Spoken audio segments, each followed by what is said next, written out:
Hello friends, welcome to online classes. मेरा नाम है रजत अग्रहरी। आज हम लोग बात करेंगे जो अपनी पिछली क्लास से बात किए थे मौलिक अधिकार में अनुच्छेद 19 तक हम लोग बात कर चुके थे। आज हम लोग उसके आगे डिस्कस करेंगे क्या है कैसा है। कल एक अभी थोड़ी देर जैसे ही मैं क्लास रिकॉर्ड करने जा रहा था वैसे ही मैंने एक कमेंट देखा, तो शायद मैं कल बताना भूल गया था कि article 19 clause 1 sub clause C में मैंने बताया था संगठन बनाने और सहकारी संस्था स्थापित करने की स्वतंत्रता। तो उसमें मैंने आपको तब बताया था कि जो ये सहकारी संस्था शब्द है यह मूल संविधान में नहीं था, इसको बाद में जोड़ा गया। लेकिन शायद मैं कल आपको बताना भूल गया था कि किस संविधान संशोधन के साथ किया गया। अभी एक कमेंट आया था मेरे पास, तो उसमें भी मैंने रिप्लाई इसीलिए नहीं किया कि मैं इस क्लास की शुरुआत में किए दे रहा हूँ। वो आपका सहकारी संस्था 97वां संविधान संशोधन था, जो कि हुआ था सन 2011 में, और इसी के माध्यम से सहकारी संस्था जोड़ी गई थी। कल जब हमने क्लास एंड करी थी तो वहां पे एक पॉइंट था इमैनुअल बनाम केरल राज्य। उसमें कुछ नहीं था, उसके अंतर्गत अदालत ने यह वर्डिक्ट दिया था कि जो मौन रहने का अधिकार है यानी कि चुप रहने का अधिकार है यह भी एक मौलिक अधिकार है। ये बात हमारी कल रह गई थी। और इसी के साथ एक चीज और रह गई थी कि जैसे एक आईटी एक्ट होता है, जैसे अभी हम लोग अक्सर देखते होंगे कि सोशल मीडिया में किसी के खिलाफ गाली लिख देना, किसी के खिलाफ भड़काऊ बातें लिख देना यह एक आम चलन बन गया है। तो उसमें कई बार क्या होता है, कई बार आदमी इग्नोर कर देता है, लेकिन कई बार ऐसा भी होता है कि एफआईआर करवा दी जाती है। तो जो एफआईआर होती है वह इसी आईटी एक्ट के अंतर्गत होती है। ठीक है, इसकी एक धारा है 66A।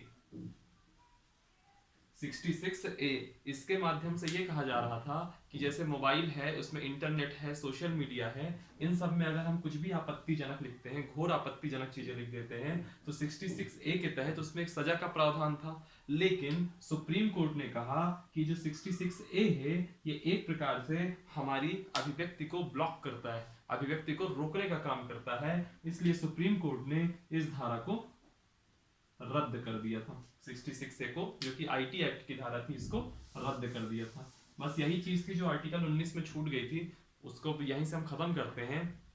आज हम आते हैं नए आर्टिकल में, अनुच्छेद 20, जो कहता है अपराधी ठहराए जाने पर संरक्षण।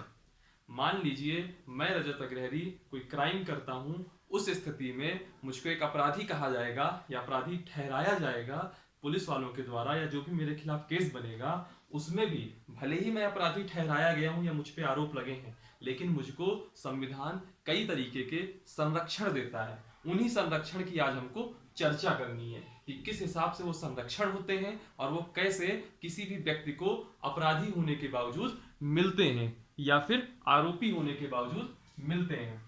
सबसे पहले मैंने कहा था कि हर अनुच्छेद अगर याद करना है तो पूरा का पूरा आर्टिकल आप शब्दशः याद नहीं कर सकते। मतलब जो जो शब्द लिखे हैं अगर आप सोचो कि मैं एक एक शब्द याद कर लूं तो वह नामुमकिन है। उसके लिए हम क्या करते हैं, हर अनुच्छेद में एक कीवर्ड पकड़ते हैं। जैसे आर्टिकल 20, इसमें क्या कीवर्ड होगा, अपराधी ठहराए जाने पर संरक्षण। हालांकि ये खुद 4 शब्दों का आर्टिकल है, तो इसमें हम क्या कीवर्ड पकड़ेंगे, बट मोटे तौर पे देख सकते हैं अपराधी ठहराए जाने पर संरक्षण, यानी कि कोई अगर अपराधी है तो उसको संरक्षण देना, उसको भी संविधान किसी ना किसी तरीके की सहायता देता है। सवाल यह है किस तरीके की सहायता देता है। तो 20 क्लॉज 1 में लिखा है किसी भी व्यक्ति को, किसी भी व्यक्ति को तब तक अपराधी नहीं ठहराया जा सकता जब तक कि उसके अपराध के समय लागू कानून का उल्लंघन किया हो।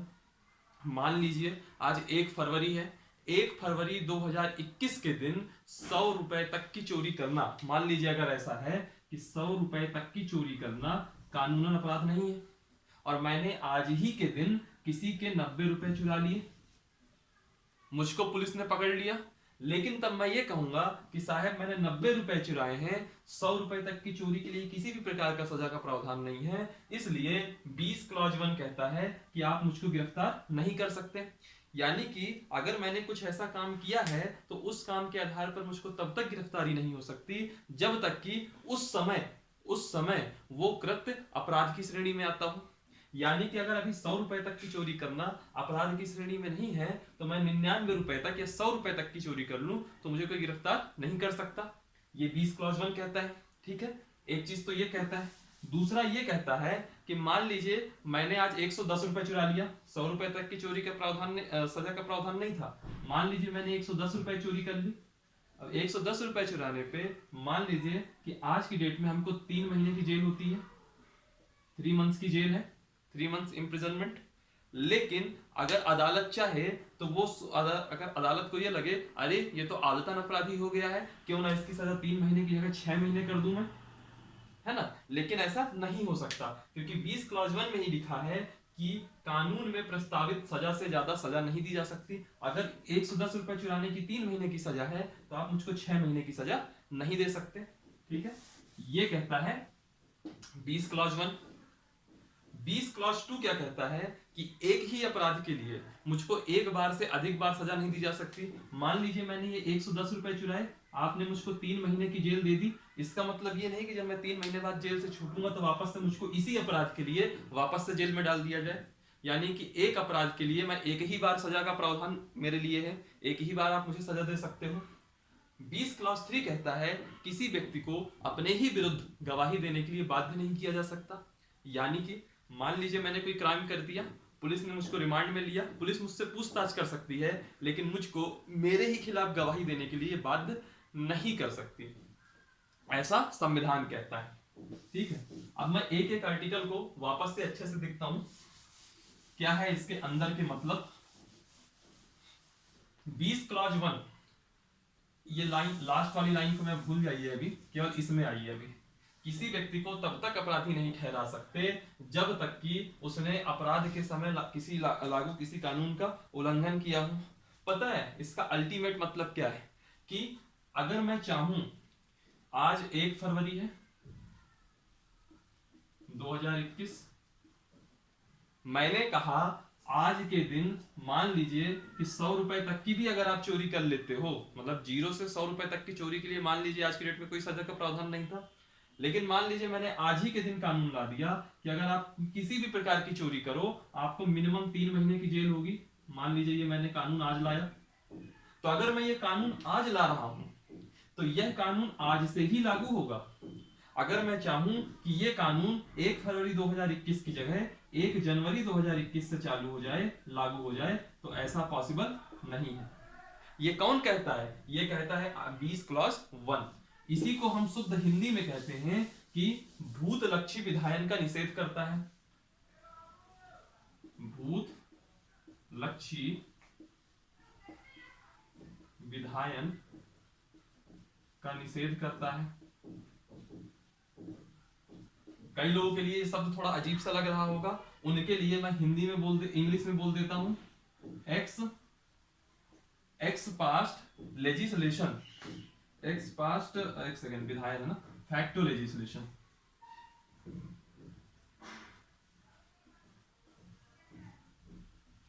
ठीक है, भूत लक्षी विधायन का निषेध, यानी कि आप कोई भी कानून जिस दिन बनाओगे कि सजा का प्रावधान होगा, तो जिस दिन बनाया जाएगा उस दिन से ही आपको वो अपराध की श्रेणी में आएगा, उसको आप पीछे से लागू नहीं करा सकते। ये नहीं कि कानून आज बनाए और सोचे कि 1 साल पहले से लागू करा दे, ऐसा नहीं हो सकता। और सुनिए, जो कानून होते हैं, जो लॉ होते हैं, वो 2 टाइप के होते हैं। एक होता है आपका आपराधिक कानून, जिसको हम कहते हैं क्रिमिनल लॉ। एक होता है दीवानी कानून, इसको हम कहते हैं सिविल लॉ। अब आपने कोई चोरी कर ली, कोई हत्या कर ली, या किसी प्रकार के ऐसे कुछ काम किए, अपराध किया, तो वह आपराधिक कानून क्रिमिनल लॉ में आएगा। आपने कहीं टैक्स की चोरी कर ली, आपने कहीं कोई संपत्ति का विवाद खड़ा कर दिया, तो वह दीवानी कानून में आएगा। तो याद रखिएगा, जो ये भूतलक्षी विधायन का निषेध है वो आपराधिक कानून के लिए है, ना कि सिविल कानून के लिए। इसका मतलब समझिए, यानी कि अगर किसी तरीके का कोई आपराधिक कानून होता है जो क्रिमिनल लॉ है, उसमें आप पीछे से कोई कानून नहीं ला सकते। यानी कि अगर मैं आज बनाऊं मान लीजिए आज 1 फरवरी को मैं कोई कानून बनाऊं और मैं सोचूं कि ये 1 फरवरी 2020 से लागू हो जाए, पिछले साल से लागू हो जाए, तो ऐसा आपराधिक कानून में नहीं हो सकता। लेकिन अगर कोई सिविल का मामला है तो इसमें वो हम पीछे से भी जाकर के कानून बना सकते हैं। सिर्फ और सिर्फ इसमें इतना ही है और कुछ नहीं। ये सब मेंस के पॉइंट ऑफ व्यू से है, लेकिन मैं थोड़ा थोड़ा ओवरव्यू दे रहा हूं। अब हम आते हैं 20 क्लास 2 में। मैं वापस से नहीं लिखूंगा, टाइम ज्यादा वेस्ट हो जाता है, फिर क्लास की लेंथ लंबी हो जाती है। 20 क्लास 2 कहता है कि एक ही अपराध के लिए एक से अधिक बार सजा नहीं दी जा सकती। यानी कि अगर मैंने एक अपराध किया, उसके लिए 3 महीने की मुझको सजा मिल गई। अब वो मैं अगर अदालत सोचे या पुलिस वाले सोचे कि ये छूट के आएगा, वापस से उसी अपराध के लिए मैं 3 महीने की और सजा दिलवा दूं, तो ऐसा नहीं हो सकता। इसको हम क्या कहेंगे साधारण शब्दों में? दोहरे दंड की मनाही। डबल पनिशमेंट को ये मना करता है। ठीक है, फिर आता है 20 क्लॉज 3। 20 क्लॉज 3 वापस से याद करिए, रिकॉल करिए। अगर याद नहीं आ रहा हो तो रिवाइंड करिएगा, बाकी मैं बोल रहा हूं। किसी भी व्यक्ति को खुद के खिलाफ गवाही देने के लिए बाध्य नहीं किया जा सकता। इसको कहा जाता है हिंदी में आत्म अभिशंसन की मनाही। आत्म अभिशंसन को इंग्लिश में क्या कहते हैं? Self incrimination. ठीक है, आत्म अभिशंसन की मनाही करता है, यानी कि आप पुलिस वाले मुझको जोर जबरदस्ती करके मेरे ही विरुद्ध गवाही देने के लिए बाध्य नहीं कर सकते। ये कहता है 20 क्लॉज 3। आर्टिकल 20 में इसके अलावा आपको और कुछ नहीं मिलेगा। फिर आते हैं हम आर्टिकल 21 में। ठीक है, थोड़ा आज मैं जल्दी करूंगा, स्पीड करूंगा। आप चाहो तो वीडियो को पॉज कर करके अपना नोट्स वगैरह बना सकते हो, और जो भी वीडियो आप चालू करिए तो पूरा देखिए शुरू से लेके अंत तक, क्योंकि अगर आप पूरा वीडियो देखेंगे तभी आपकी एक सोच डेवलप हो पाएगी।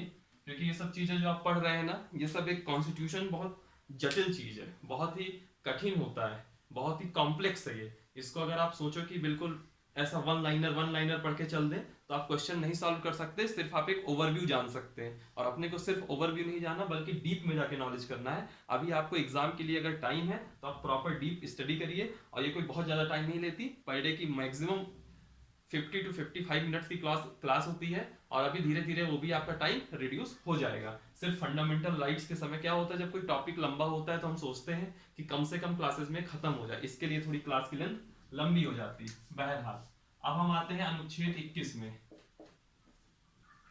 अनुच्छेद 21 सिर्फ और सिर्फ इतना है, जीवन जीने का अधिकार, गरिमामय पूर्ण जीवन जीने का अधिकार। कैसे होता है, क्या होता है, मैं आपको बताता हूं।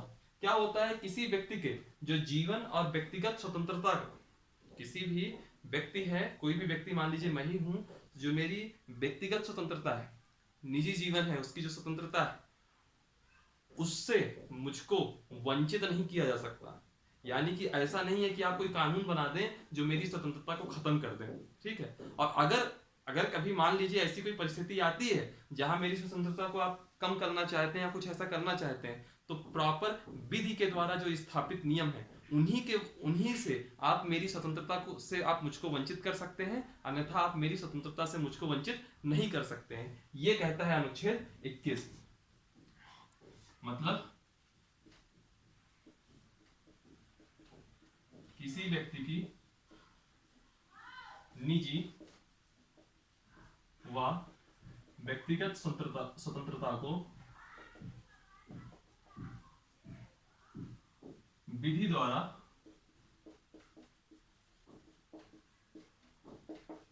स्थापित प्रक्रिया से ही वंचित किया जा सकता है अथवा नहीं। सिंपल सी लाइन थी, इतना कुछ आपको याद करने की जरूरत नहीं है, क्योंकि आर्टिकल 21 का नाम ही यही है, इसलिए मैंने इसको ऐसा लिख दिया। क्वेश्चन सिंपल भाषा में याद रखिए, आर्टिकल 21 यानी कि जीवन जीने का अधिकार। आर्टिकल 21 यानी जीवन जीने का अधिकार, सिंपल भाषा में। बहुत ज्यादा आपको कॉन्स्टिट्यूशनल लैंग्वेज में यहां जाने की जरूरत नहीं। क्यों? क्योंकि इसके अंदर डिबेट बहुत ज्यादा है। डिबेट आई कि जीवन जीने का अधिकार, तो जीवन का मतलब क्या है। तो एक केस हुआ A.K. गोपालन बनाम मद्रास राज्य 1952 में।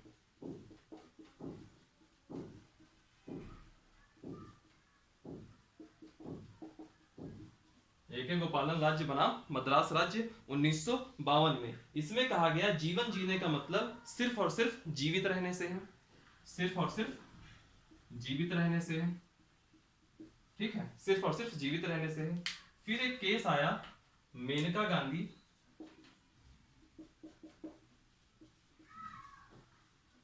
बनाम भारत संघ 1978।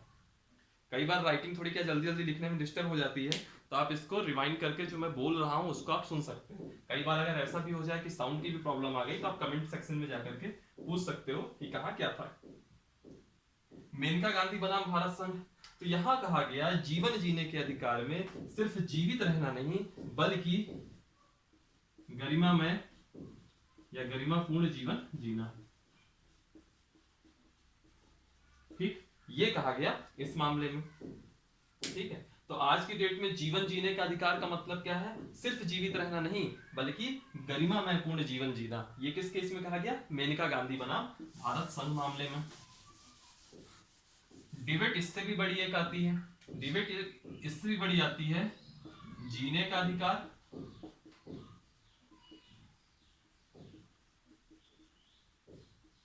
बनाम मरने का अधिकार। एक ही अच्छी डिबेट आती है कि जीने का अधिकार बनाम मरने का अधिकार। क्या होता है इसमें? दो मामले आते हैं, एक रतिनाथ का मामला आता है, रतिनाथ वर्सेस भारत संघ, ये आता है आपका 1990 में।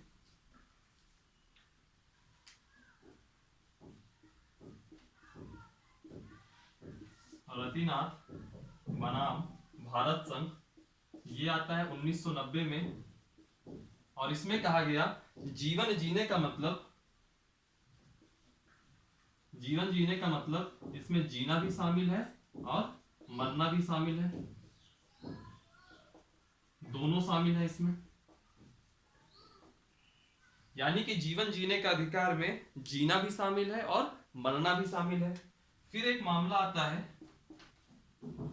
ज्ञान कौर बनाम पंजाब राज्य, ज्ञान कौर बनाम पंजाब राज्य, यह मामला आता है आपका 1996 में। और इन्होंने कहा जीवन जीने का अधिकार में सिर्फ और सिर्फ जीना शामिल है, ठीक है। अब इन दोनों वर्डिक्ट से फर्क क्या पड़ता है उसमें आते हैं। आईपीसी जो इंडियन पीनल कोड है आपका, इंडियन पीनल कोड है, भारतीय दंड संहिता, उसकी एक धारा है, आईपीसी की एक धारा है 309। ये आत्महत्या का मुद्दा है इसमें। यानी कि अगर कोई भी व्यक्ति आत्महत्या की कोशिश करता है तो उसके खिलाफ वो एक दंडनीय अपराध है, आत्महत्या एक दंडनीय अपराध है। ये कहती है आईपीसी की धारा 309। इसमें क्या होता है, जो आईपीसी की धारा 309 है, जिसमें ये कहा गया कि ये सुसाइड करना एक दंडनीय अपराध है, तो ये रतिनाथ का मामला पहले आएगा। तो रतिनाथ का मामला कहता है कि जीवन जीने के अधिकार में जीना भी शामिल है और मरना भी शामिल है। तो अगर मरना भी शामिल है तो कोई भी व्यक्ति खुद की जान ले सकता है, इसलिए रतिनाथ के मामले में ये धारा रद्द हो जाती है। रतिनाथ के मामले में आईपीसी की धारा 309 रद्द हो जाती है। वापस से ज्ञान कौर के मामले में आते हैं। ज्ञान कौर के मामले में होता है कि जीवन जीने के अधिकार में सिर्फ जीना शामिल है। तो अगर सिर्फ जीना शामिल है तो ये जो वर्डिक्ट था, इस वर्डिक्ट ने वापस से 309 को वैध कर दिया, ठीक, 309 को वापस से इसने वैध कर दिया, ठीक है। रतिनाथ ने कहा, रतिनाथ वाले मामले में अदालत ने क्या कहा? अदालत ने कहा कि जीवन जीने के अधिकार में जीना और मरना दोनों शामिल है। यानी कि मैं अपनी जान ले भी सकता हूं, मतलब मैं अपनी जान ले सकता हूं। यानी कि अगर मुझको अपनी जान लेने का अधिकार है तो वह सुसाइड जो होता है, सुसाइड फिर वो दंडनीय अपराध नहीं रह गया, क्योंकि मुझे तो अधिकार ही है अपनी जान लेने का। लेकिन ज्ञान कौर के मामले में कहा गया जीवन के अधिकार में सिर्फ और सिर्फ जीना शामिल है। तो उस परिस्थिति में मैं अपनी जान अगर लेने की कोशिश करता हूं, सुसाइड करने की कोशिश करता हूं, तो वह एक दंडनीय अपराध होगा। इसलिए वापस से धारा 309 वैध हो जाती है, यानी कि लीगल हो जाती है। आगे आते हैं, याद रखिएगा जो मेनका गांधी बनाम भारत संघ 1978 हुआ, उसमें कई सारे अधिकार सामने आए, जैसे विदेश यात्रा करने का अधिकार, पास कुछ लिख लेता हूं मैं क्योंकि ये तो मुद्दा यहीं से खत्म होता है। इसमें एक मुद्दा और है, उसको देखेंगे, लेकिन पहले 1978 वाले मामले में कुछ अधिकार आए थे। कई बार वो अधिकार पूछ लेता है कि क्या ये आर्टिकल 21 के अंतर्गत जीवन जीने के अधिकार में शामिल है, हाँ या ना में ही उत्तर देना होता है और कुछ नहीं। पहला जैसे उसमें है आपका पासपोर्ट रखने का अधिकार, दूसरा है आपका विदेश यात्रा करने का अधिकार, तीसरा है आपका रोजी रोटी का अधिकार। याद रखिएगा यहां रोजी रोटी का अधिकार है, रोजगार का अधिकार नहीं है, ठीक है, क्योंकि अगर रोजगार का अधिकार दे दिया होता तो देश के हर एक नागरिक को, देश के हर एक नागरिक को नौकरी पाने का पूरा हक होता और रोजगार पाने का पूरा हक होता। क्यों? क्योंकि ये सब आपका किसमें है, ये सब आपका आर्टिकल 21 में है, और आर्टिकल 21 क्या है, मौलिक अधिकार का भाग है, और मौलिक अधिकार प्रवर्तनीय है। यानी कि अगर आपके पास रोजगार नहीं होता तो आप सीधे सुप्रीम कोर्ट जा सकते थे कि साहब मेरे पास रोजगार नहीं है, सरकार से कहिए कि मुझको रोजगार दे। लेकिन यहाँ पे रोजी रोटी का अधिकार है, रोजगार का अधिकार नहीं है, ये याद रखिएगा, ये कई बार पूछ लेता है, ठीक है। फिर है एक आपका निजता का आधार, निजता का अधिकार। निजता के अधिकार में ये होता है कि फोन टैपिंग वगैरह के मामले में ये मामला आया था। फिर है आपका निशुल्क कानूनी सहायता पाने का अधिकार, ऐसे करके है। एक मामला आया था आपका रामदेव वाला, बाबा रामदेव वाला, तो उसमें एक अधिकार मिला था निद्रा का अधिकार। इसका मतलब ये नहीं है कि आप घर में सोइए और कोई मम्मी पापा कोई जगाने आ जाए तो कह दीजिए कि हमको संविधान ने अनुच्छेद 21 के अंतर्गत कहा है निद्रा का अधिकार, बहुत मार पड़ती है भैया, ठीक है। एक अधिकार और है सामान्य परिस्थिति में हथकड़ी न लगाने का अधिकार, कि अगर नॉर्मल सिचुएशन है, कोई ऐसी सिचुएशन नहीं है खास, तो आप सामान्य परिस्थिति में हथकड़ी न लगाइए।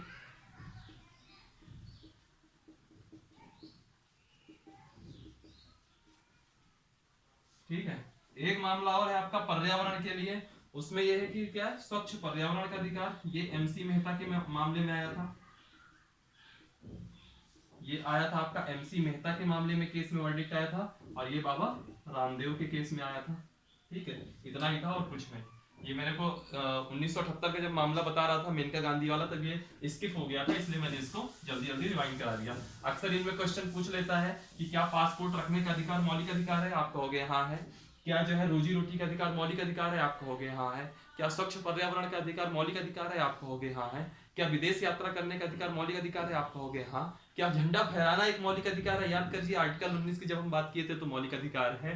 क्या प्रेस की स्वतंत्रता एक मौलिक अधिकार है, तो आप याद करिए फ्रीडम ऑफ प्रेस मौलिक अधिकार है।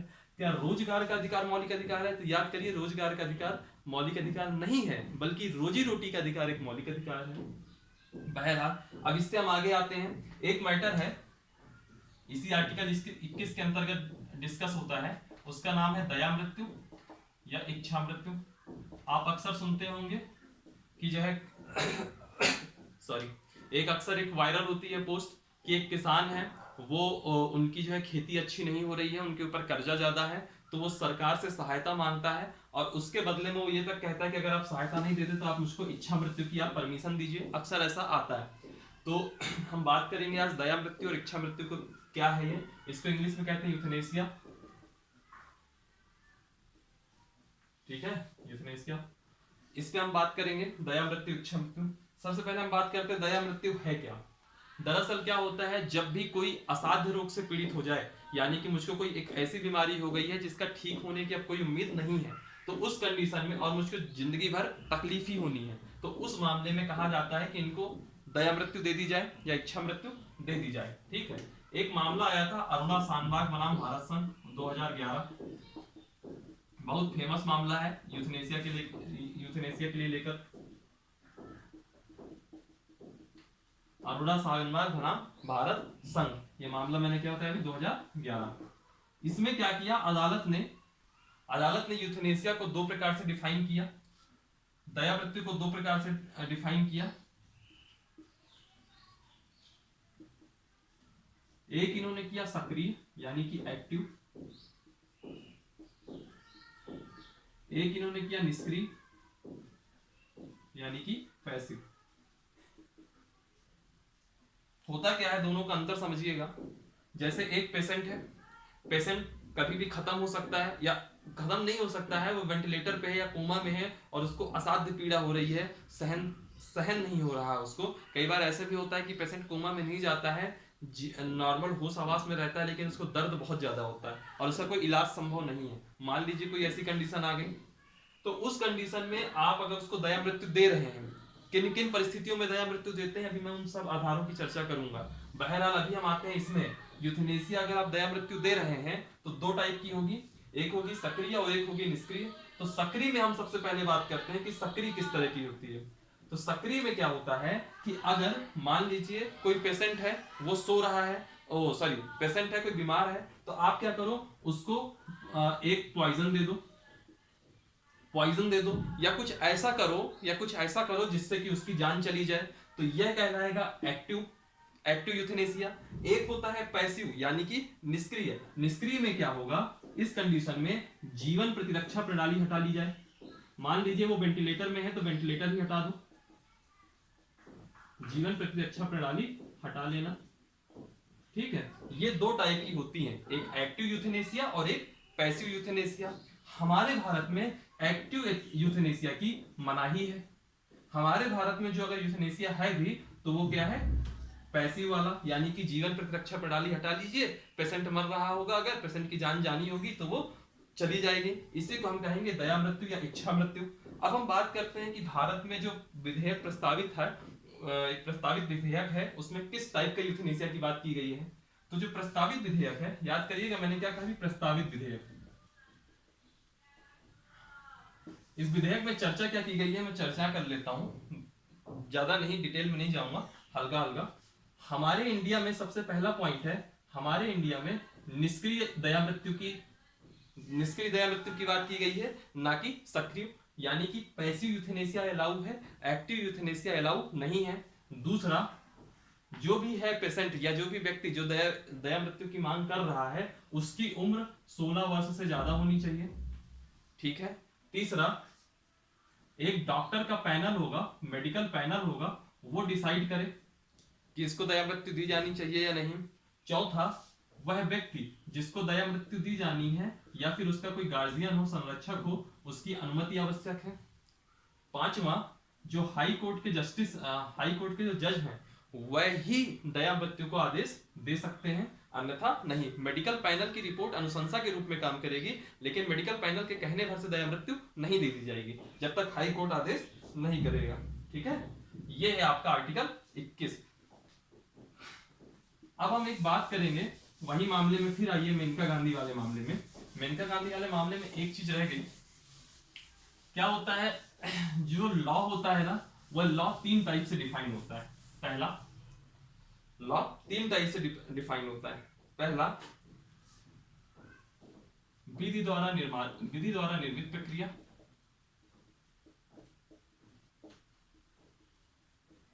विधि द्वारा निर्मित प्रक्रिया। दूसरा, विधि द्वारा स्थापित प्रक्रिया।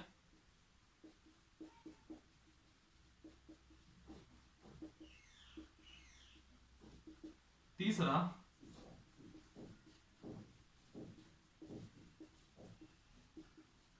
विधि की उचित या सम्यक प्रक्रिया। देखिएगा, ये समझिएगा, इसमें एक क्वेश्चन यूपीएससी भी पूछ चुका है, पीसीएस भी पूछ चुका है, और अभी एसएससी वगैरह में तो नहीं पूछा गया इस तरह के क्वेश्चन, लेकिन कब उसमें भी आ जाए कोई बड़ी बात नहीं। विधि द्वारा निर्मित प्रक्रिया, इसको हम कहेंगे प्रोसीजर मेड बाय लॉ।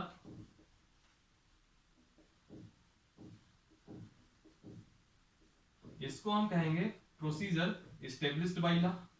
अब समझने की बात यह है, इसमें समझने की बात यह है कि ये है क्या क्या। देखिएगा, विधि द्वारा निर्मित प्रक्रिया, विधि द्वारा निर्मित प्रक्रिया ये कहां पे है, ये बात करिए पहले। ये आपकी ब्रिटेन में है। ये कहां पे है आपका विधि द्वारा स्थापित प्रक्रिया, ये जापान में है। और जापान के साथ साथ कहां पे है, अपने इंडिया में भी है। और विधि की उचित प्रक्रिया ये कहां पे है, ये आपकी अमेरिका में है। अब सवाल होता है कि इसका अंतर क्या क्या है या इनके मतलब क्या क्या है। विधि के द्वारा निर्मित प्रक्रिया, समझ रहा है, विधि के द्वारा निर्मित प्रक्रिया यानी कि इस मामले में संसद सर्वोच्च है, संसद की सर्वोच्चता है, संसद सुप्रीम है, पार्लियामेंट सुप्रीम है। कहां? ब्रिटेन में। इंडिया में आएंगे तो विधि के द्वारा स्थापित, विधि का मतलब ये होता है संसद। समझ लीजिए कि कानून बन रहा है। हम पहले ही बात किए थे, पहली क्लास याद करिए, विधायिका। तो विधायिका में कौन आते थे? संसद ही तो आती है। तो विधायिका में अगर संसद आती है तो विधि के द्वारा यानी कि संसद के द्वारा, यानी कि संसद खुद में सर्वोच्च हो गई। यहां पे आइए, यहां पे विधि के द्वारा कोई स्थापित प्रक्रिया, संसद ने, हमारे यहाँ संविधान सभा ने क्या स्थापित किया? संविधान। तो यहां पे हम क्या कहेंगे कि संविधान सर्वोच्च है, यहां कॉन्स्टिट्यूशन सुप्रीम है। और यहां पे विधि की उचित प्रक्रिया यूएसए में, यहां न्यायालय, कोर्ट सुप्रीम है, न्यायालय सर्वोच्च है। ये मैं क्यों बता रहा हूं वो सुनिएगा। हमारे संविधान में, अब ये सब आप देख लिए, अब इसके बाद सिर्फ और सिर्फ हम केवल भारत की बात करेंगे। भारत में किसी भी मुद्दे पर संविधान ही सर्वोच्च रहेगा, याद रखिएगा। कोई सा भी आप आर्टिकल उठा लीजिए, सारे आर्टिकल्स के लिए संविधान, कॉन्स्टिट्यूशन ही सुप्रीम है। लेकिन एक एक्सेप्शन है, वो क्या है? आर्टिकल 21। आर्टिकल 21 के लिए न्यायालय सर्वोच्च रहेगा।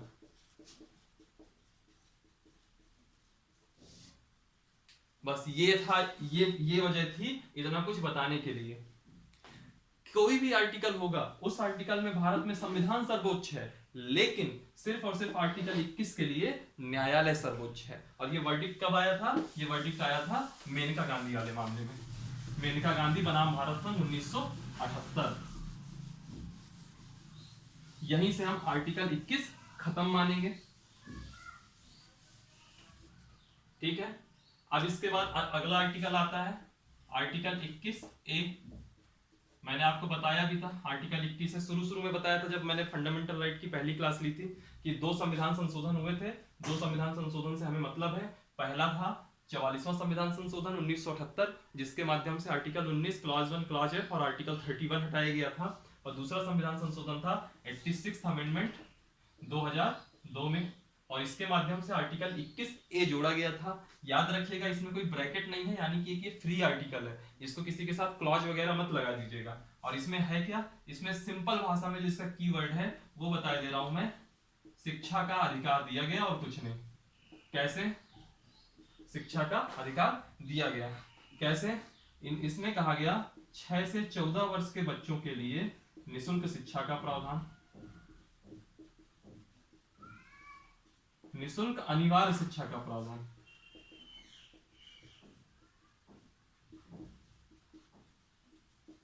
ठीक है। और इसी के आधार पर जो है 2009 में एक आया राइट टू एजुकेशन, शिक्षा का अधिकार, और इसके तहत गरीब बच्चों के लिए शिक्षण संस्थानों में 25% सीटें आरक्षित की गई।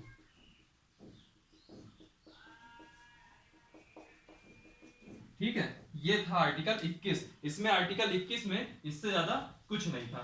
ठीक है, अब हम बात करेंगे आर्टिकल 22 की।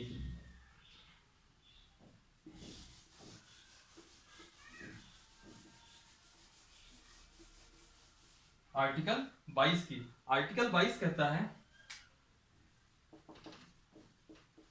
मनमानी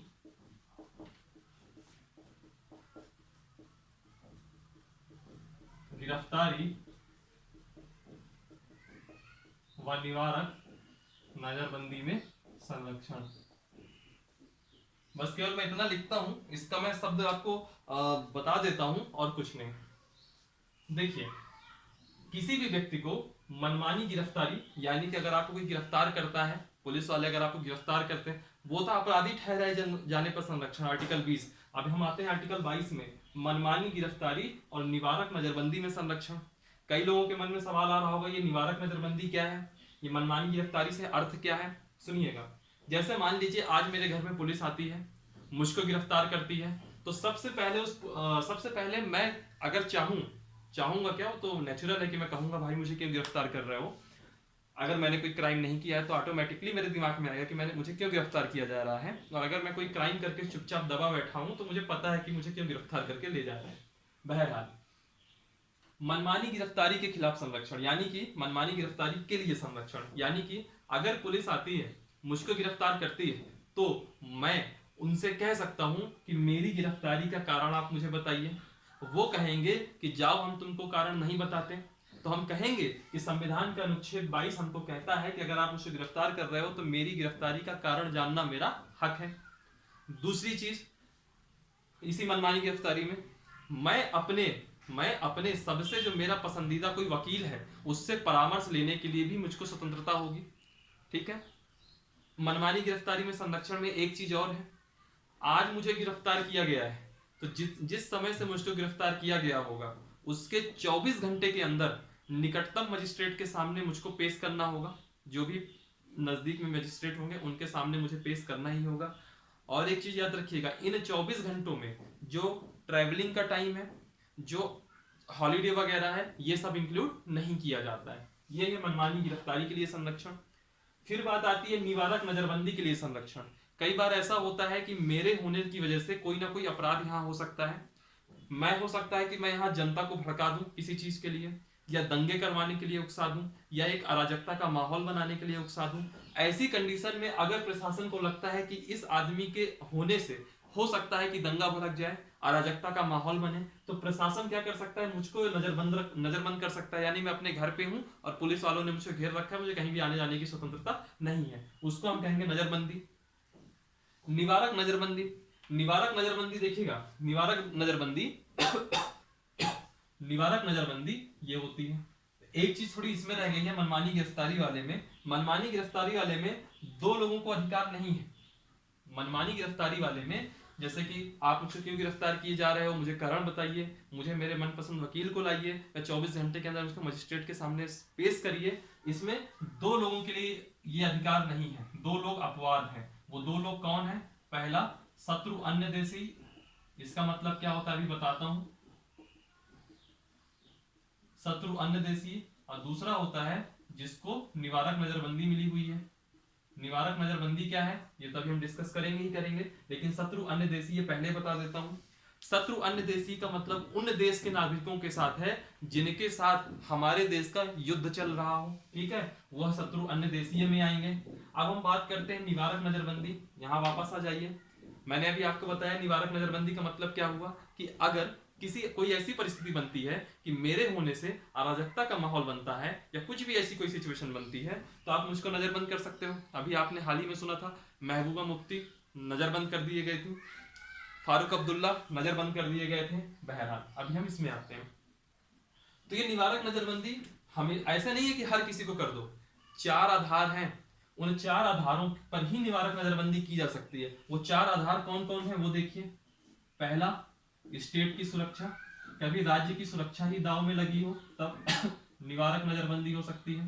दूसरा, विदेशी राज्यों से मैत्रीपूर्ण संबंध, ऐसा ना हो कि आपकी अभिव्यक्ति या आपके कुछ काम से जो है विदेशी राज्यों के साथ हमारे मैत्रीपूर्ण संबंध खराब हो, इसको आधार बना करके आपको नजरबंद किया जा सकता है। तीसरा, कई बार होता है इसेंशियल कमोडिटीज, यानी कि जो आवश्यक वस्तुएं हैं उनके, अगर आवश्यक वस्तुओं के आने जाने में कोई आपकी वजह से अवरोध उत्पन्न होता है, ठीक है, आवश्यक वस्तुओं के आवागमन में अगर कोई अवरोध उत्पन्न होता है तो उसके आधार पर आपको ऊपर नजरबंदी लगाई जा सकती है। एक और है हाँ, लॉ एंड ऑर्डर, कानून व्यवस्था। अगर ऐसा हो जाए प्रशासन को कि कानून व्यवस्था आपकी वजह से खराब हो सकती है तो वह भी निवारक नजरबंदी आपके अगेंस्ट लग सकती है। अब सवाल यह है कि निवारक नजरबंदी कितने दिन के लिए लगाई जा सकती है, तो संसद कहती है 60 दिन। संसद कहती है 60 दिन, लेकिन मैक्सिमम कितने दिन के लिए हो सकता है? मैक्सिमम होता है 90 डेज के लिए। अगर आपको 90 डेज से भी आगे बढ़ाना है तो 3 सदस्यीय एक समिति बनेगी जो हाई कोर्ट के जस्टिस की होगी, 3 सदस्यीय समिति। अब वो जितने समय तक के लिए सिफारिश करेगी आप जो है नजरबंदी बढ़ा सकते हैं। सिर्फ यही था आर्टिकल 22।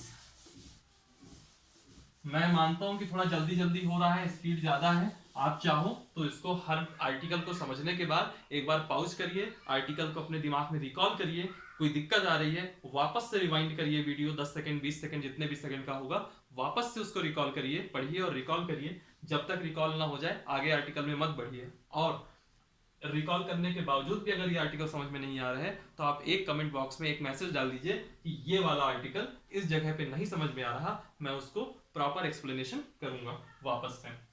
ठीक है, आर्टिकल 22 हो गया। और याद करिए स्वतंत्रता का अधिकार, आर्टिकल 19, आर्टिकल 20, 21, 21 और 22 खत्म हो गया। अब अगला आर्टिकल है शोषण, अगली स्वतंत्रता है या अगला मौलिक अधिकार है शोषण के विरुद्ध, शोषण के विरुद्ध अधिकार। और इसमें दो आपके मौलिक अधिकार आएंगे, आर्टिकल 23 और आर्टिकल 24। सबसे पहले हम बात करेंगे आर्टिकल 23 की। ठीक है, इस वीडियो के लिंक में जो एक डिस्क्रिप्शन लिंक होगा, डिस्क्रिप्शन में जो मैसेज होगा उसमें आपका फेसबुक पेज, इंस्टाग्राम का पेज और टेलीग्राम का पेज होगा। इनको जरूर से जरूर ज्वाइन करिए, खास तौर पे टेलीग्राम में। टेलीग्राम में आपको एक क्वालिटी कंटेंट आता है करंट अफेयर्स का, आप उसको प्रॉपर पढ़िए और जिससे आपकी करंट की नोट्स भी बनेगी। ठीक है, और आगे आने वाले समय में मैं उसमें पीडीएफ भी प्रोवाइड कराऊंगा, ताकि पीडीएफ भी मिलेगी आपको, जो नोट्स होती हैं सब्जेक्ट वाइज, या कई सारी बुक्स की भी पीडीएफ मैं दिलाऊंगा। तो आप टेलीग्राम का पेज जरूर आप करिए। ठीक है, हाँ, आर्टिकल 23 क्या कहता है? आर्टिकल 23 कहता है मनुष्यों का दुर्व्यवहार, एक एक शब्द का मतलब बताऊंगा मैं। दुर्व्यवहार, बेगार व बलात्श्रम का निषेध।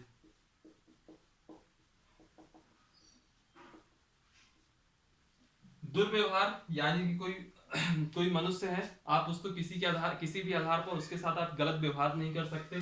बेगारी का मतलब क्या होता है, इस बलात्श्रम का मतलब क्या होता है, इसका मैं भी आपको मतलब समझाता हूं। बेगारी का मतलब होता है कि उचित मजदूरी ना देना।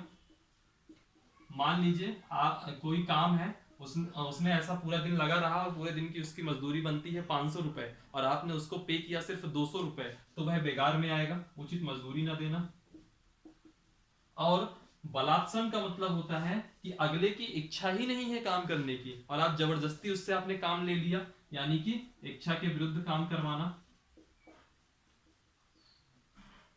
इच्छा के विरुद्ध कार्य करवाना या मेहनत करवाना, जो भी आप कहना चाहें, ये आता है बलात्संग की श्रेणी में। इसका एक अपवाद है सार्वजनिक हित। अगर कोई सार्वजनिक हित का मामला है, पब्लिक का कोई मामला है, कोई बड़ा हित अगर हो रहा है उससे, तो आपको बेगारी भी दी जा सकती है, आपकी उचित मजदूरी से कम पैसा भी दिया जा सकता है, और अगर आपकी इच्छा हो या ना आपकी इच्छा हो, राजा साहब की तरह सोने का बावजूद इसके आपसे मेहनत करवाई जा सकती है। ये है आर्टिकल 23। आर्टिकल 23 में इसके अलावा कुछ नहीं है, याद रखिएगा, इसमें एक अपवाद है सार्वजनिक हित। फिर आर्टिकल 24 आता है। 24 आपका बाल श्रम का निषेध करता है, यानी कि बाल श्रम नहीं होगा। आर्टिकल 24 कहता क्या है, पहले हम उसकी बात करते हैं। आर्टिकल 24 कहता है 14 वर्ष से कम बच्चे, कम उम्र के बच्चे, इनको खान, जो माइंस वगैरह होती है, कारखाने, है ना, कारखाने और खतरनाक रोजगार में, खतरनाक रोजगार मतलब ऐसा काम जहां पे उनकी जान का खतरा ज्यादा बना हुआ है, खतरनाक रोजगार में नहीं लगाया जा सकता। ठीक है, मैंने आपको पहले दिन बताया था कि कॉन्स्टिट्यूशन और पॉलिटी दोनों में एक अंतर होता है, कॉन्स्टिट्यूशन और पॉलिटी दोनों में अंतर होता है। ये कॉन्स्टिट्यूशन है, इसने कहा कि 14 वर्ष से कम उम्र के बच्चे हैं तो आप इनके साथ ये नहीं कर सकते। लेकिन पॉलिटी, जब हम इसको अप्लाई करेंगे, देश के अंदर इसको अप्लाई करेंगे, तो कुछ ना कुछ हमको कानून बनाने पड़ेंगे या उससे संबंधित कोई ना कोई मुद्दे उठेंगे, वो सब आता था आपका पॉलिटी में। तो ये कॉन्स्टिट्यूशन हो गया, और इसका पॉलिटी क्या आएगा, एक आएगा बाल श्रम निषेध अधिनियम।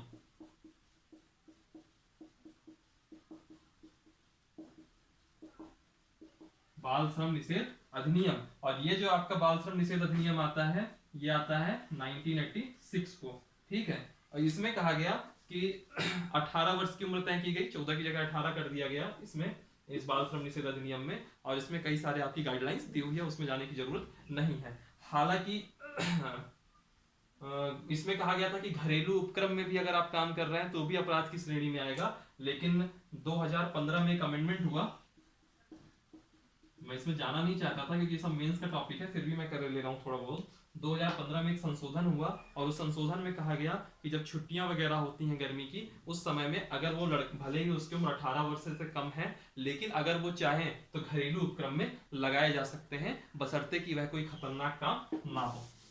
ठीक, आर्टिकल 23 और आर्टिकल 24 खत्म हो गया, शोषण के विरुद्ध अधिकार। अब आपको मजा आएगा क्योंकि बहुत जल्दी जल्दी खत्म हो रहा है ना। लेकिन क्या है, इनसे क्वेश्चन भी ऐसे ही बनते हैं सिंपल से कि बाल श्रम, बाल मजदूरी नहीं होनी चाहिए, किस आर्टिकल में कहा गया, आपने सीधे कह दिया आर्टिकल 24। बेगारी नहीं होनी चाहिए, बलात्श्रम नहीं होना चाहिए, किस आर्टिकल में कहा गया, सीधे आर्टिकल 23। निवारक नजरबंदी कहाँ है, आर्टिकल 22। जीवन जीने का अधिकार कहाँ है, आर्टिकल 21। अपराधी ठहराए जाने पर संरक्षण कहाँ है, आर्टिकल 20। लेकिन आर्टिकल 20 में 20 क्लास 1, 20 क्लास 2 और 20 क्लास 3 पर भी क्वेश्चन पूछ लेता है। दोहरे दंड की मनाही कौन करता है, 20 क्लास 2। आत्म अभिशंसन की मनाही कौन करता है, 20 क्लास 3। भूत लक्ष्य विधेयन का निषेध कौन करता है, 20 क्लास 1। बहरहाल अब हम आते हैं धार्मिक स्वतंत्रता का अधिकार। याद करिए, मैंने पहले ही दिन जब बोला था 6 प्रकार की स्वतंत्रताएं हैं और 6 प्रकार के मौलिक अधिकार हैं, तभी मैंने बोला था कि एक आएगा धार्मिक स्वतंत्रता का अधिकार। इसमें कौन कौन सा आर्टिकल रहेगा, 25, 26, 27 और 28। एक एक आर्टिकल को देखते हैं। आर्टिकल 25, आर्टिकल 25 को पॉइंट बाय पॉइंट देखेंगे। आर्टिकल 25 कहता है अंतःकरण की स्वतंत्रता, धार्मिक अंतःकरण की स्वतंत्रता, किसी भी धर्म के आचरण को अपनाने की स्वतंत्रता।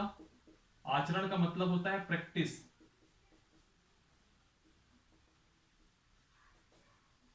आचरण को अपनाने की स्वतंत्रता।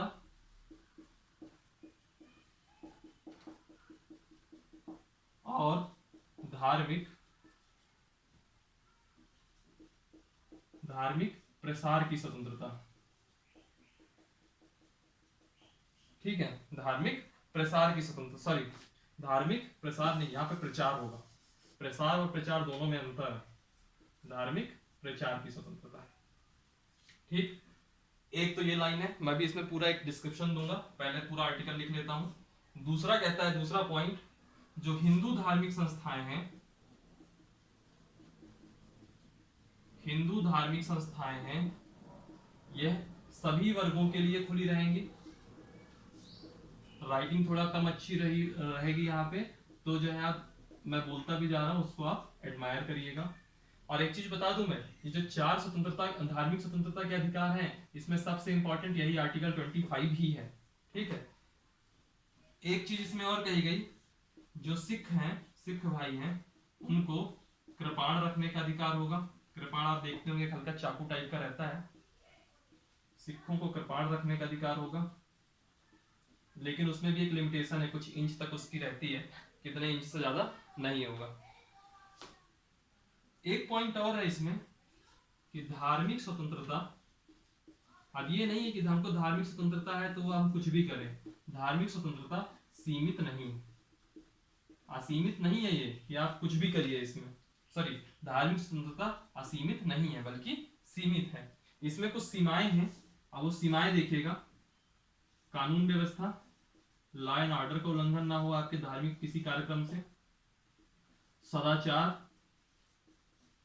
ठीक है, सदाचार। और एक है सार्वजनिक स्वास्थ्य। ये सार्वजनिक स्वास्थ्य आता है जब आपके पटाखे वटाखे की बात होती है कि पटाखे जलने चाहिए कि नहीं जलने चाहिए। ये धार्मिक स्वतंत्रता का अधिकार है। ये जो अंतःकरण शब्द है, ये अपने आप में बहुत बड़ा शब्द है। जब दो डिबेट बनती है, एक डिबेट बन गई, मान लीजिए एक डिबेट बन गई अनुच्छेद 21 के तहत जीवन जीने के अधिकार की, और एक डिबेट बन गई अनुच्छेद 25 के तहत 25 के स्थान अनुच्छेद 25 की वजह से धार्मिक स्वतंत्रता के अधिकार की, अंतःकरण की स्वतंत्रता की। तो कई बार ऐसा होता है कि अनुच्छेद 21 के ऊपर अनुच्छेद 25 को रखा जाता है, और ये मैं नहीं रखता, ये न्यायालय रखता है। आगे 2-3 केसेस हैं, डिस्कस करूंगा कि आपको अनुच्छेद 25 को अनुच्छेद 21 के ऊपर रख दिया जाता है, बताऊंगा कैसे।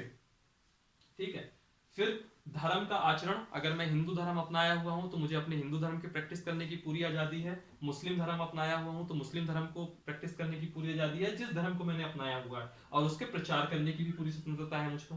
फिर हिंदू धार्मिक संस्थाएं सभी धर्मों के लिए खुली रहेंगी। ठीक है। अब एक चीज और बता दूं मैं आज यहाँ पे, हिंदू का मान मतलब क्या। हिंदू में हिंदू तो आएगा ही आएगा, बौद्ध भी आएगा। हिंदू में हिंदू आएगा, बौद्ध आएगा, जैन आएगा और सिख आएगा, ये सब आएंगे। कई बार क्वेश्चन में पूछ लेता है कि हिंदू माने क्या, हिंदू में कौन कौन आएंगे, तो 4-5 ऑप्शन दिया रहेगा कि हिंदू में कौन नहीं आएगा, तो जो नहीं आएगा उसमें टिक मारना होता है। और कई बार पूछ लेता है कि हिंदू में कौन कौन आएगा, इसकी व्याख्या किस अनुच्छेद में है, तो यह अनुच्छेद 25 में है। ठीक है। हिंदू, बौद्ध, जैन और सिख, यह चारों के चारों हिंदू की श्रेणी में आएंगे। फिर सिखों को कृपाण रखने का अधिकार दिया गया, क्योंकि यह उनके धार्मिक मामले हैं। ठीक है। और धार्मिक मामला जीवन जीने के अधिकार आर्टिकल 21 के ऊपर हो जाता है। मैं और आप चाहें तो कृपाण रख ले, ऐसा नहीं हो सकता, सिर्फ और सिर्फ सिखों के लिए ये परमिट है। फिर धार्मिक स्वतंत्रता असीमित नहीं है, ये नहीं कि अनलिमिटेड आपको मिल गई है कि अब आप धार्मिक स्वतंत्रता के नाम पे कैसा भी उन्माद मचाएं, ऐसा नहीं। धार्मिक स्वतंत्रता में है कि आपके किसी भी धार्मिक कार्यक्रम से कानून व्यवस्था डिस्टर्ब नहीं होनी चाहिए। इसीलिए अगर आपको एक छोटा सा जलसा भी करना है तो, या छोटा सा कार्यक्रम भी करना है, धार्मिक अनुष्ठान भी करना है, तो आपको पहले अपने जिला प्रशासन या अपना जो क्षेत्रीय प्रशासन है उसकी परमिशन, अनुमति लेनी होती है।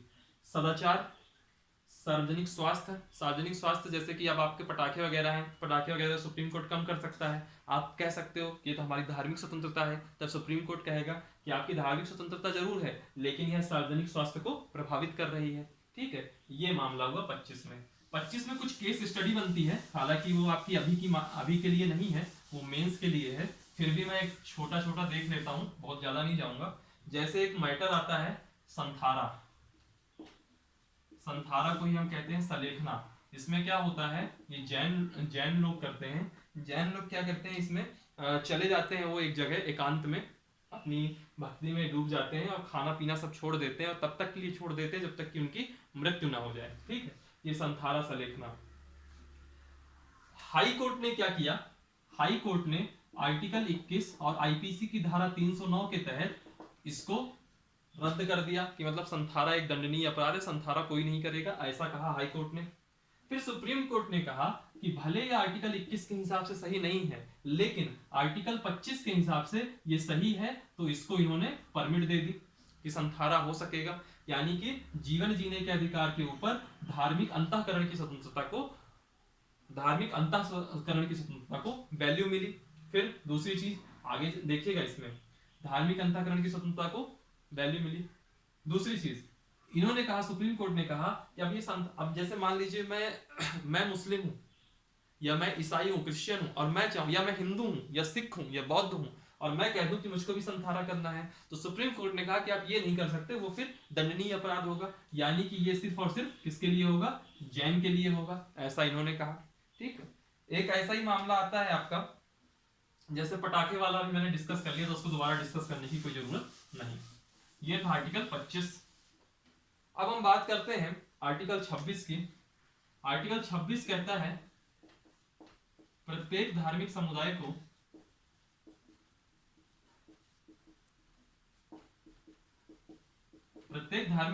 को अपने धार्मिक मामलों के प्रबंधन का अधिकार होगा।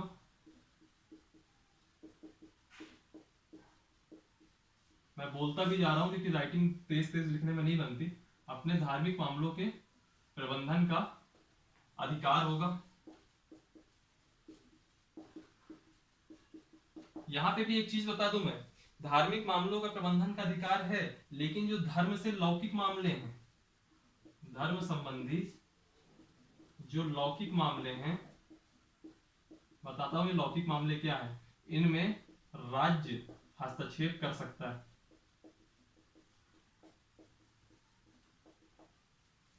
जैसे एक ब्रिगेड का भी आपने नाम सुना होगा, बहुत चर्चा में रही, भूमाता ब्रिगेड। शायद अभी बहुत लोगों के कान इसमें ना खुले, मैं अगला नाम लूंगा शायद खुल जाएंगे, तृप्ति देसाई। और अगर अब भी कान नहीं खुले तो न्यूज देखना चालू करिए भाई।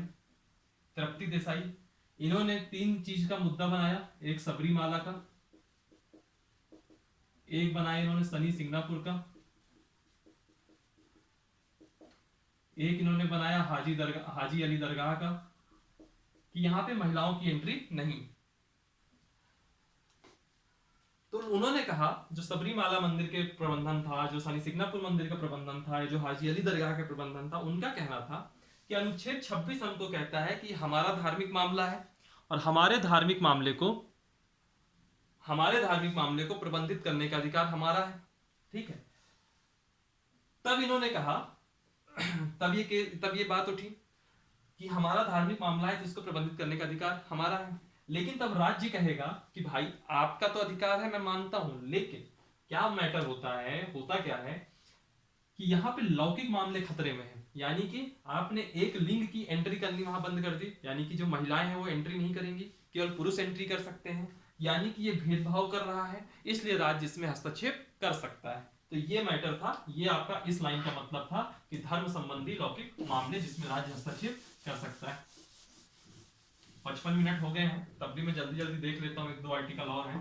आर्टिकल 27 कहता है राज्य किसी भी प्रकार का ऐसा कर नहीं लगा सकता। सुनिएगा, मैं बोल रहा हूं, राज्य किसी भी प्रकार का ऐसा कर नहीं लगा सकता जो सिर्फ और सिर्फ किसी धर्म विशेष की उन्नति के लिए उपयोग किया जाए। यानी कि राज्य किसी भी प्रकार का कोई ऐसा कर नहीं लगा सकता जो सिर्फ और सिर्फ धर्म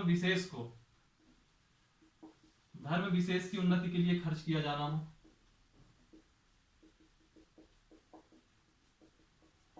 ठीक है, यानी कि अगर मैं कहूं कि मुझे इस धर्म के लिए ही केवल ये पैसा खर्च करना है और इसके लिए मैं एक टैक्स लगा दूं, तो राज्य ऐसा नहीं कर सकता। फिर आर्टिकल 28 कहता है कि जो राज्य की शिक्षा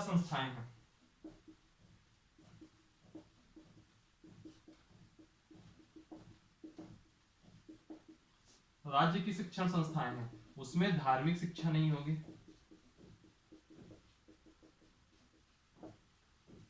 धार्मिक शिक्षा का निषेध करता है जो राज्य की शिक्षण संस्थाएं हैं। दरअसल होता क्या है, इसमें भी दो राज्य की शिक्षा, धार्मिक शिक्षा का मतलब क्या है, जैसे हिंदू धर्म की शिक्षा देना या मुस्लिम धर्म की शिक्षा देना या क्रिश्चियन धर्म की शिक्षा देना। होता क्या है, 4 तरीके के स्कूल होते हैं। एक जो राज्य के द्वारा वित्त पोषित हो, जहां राज्य का पूरा पैसा लगा हो 100%। ठीक है, एक जो राज्य के द्वारा आर्थिक सहायता प्राप्त हो,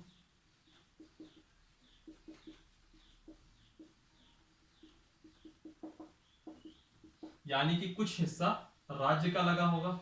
ठीक है, एक होता है जो राज्य के द्वारा मान्यता प्राप्त हो, इसमें जो है आपके निजी स्कूल आएंगे, राज्य द्वारा प्राप्त मान्यता वाले, इसमें निजी स्कूल आएंगे।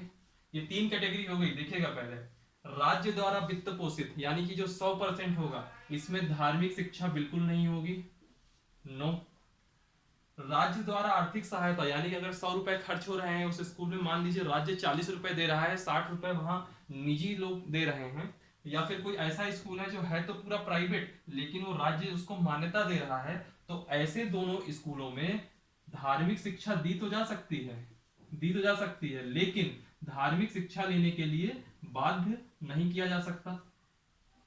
और इन सब के अलावा अगर कोई स्कूल है, जैसे गुरुकुल हो गए, जैसे मदरसे हो गए, ठीक है, उनमें क्या होता है, जो अन्य शिक्षण संस्थान है, यहाँ पे आप धार्मिक शिक्षा दे भी सकते हैं और धार्मिक शिक्षा लेने के लिए आप उनको बाध्य कर भी सकते हैं। ठीक है, ये था आपका आर्टिकल 28, और इसी के साथ धार्मिक स्वतंत्रता का अधिकार खत्म होता है।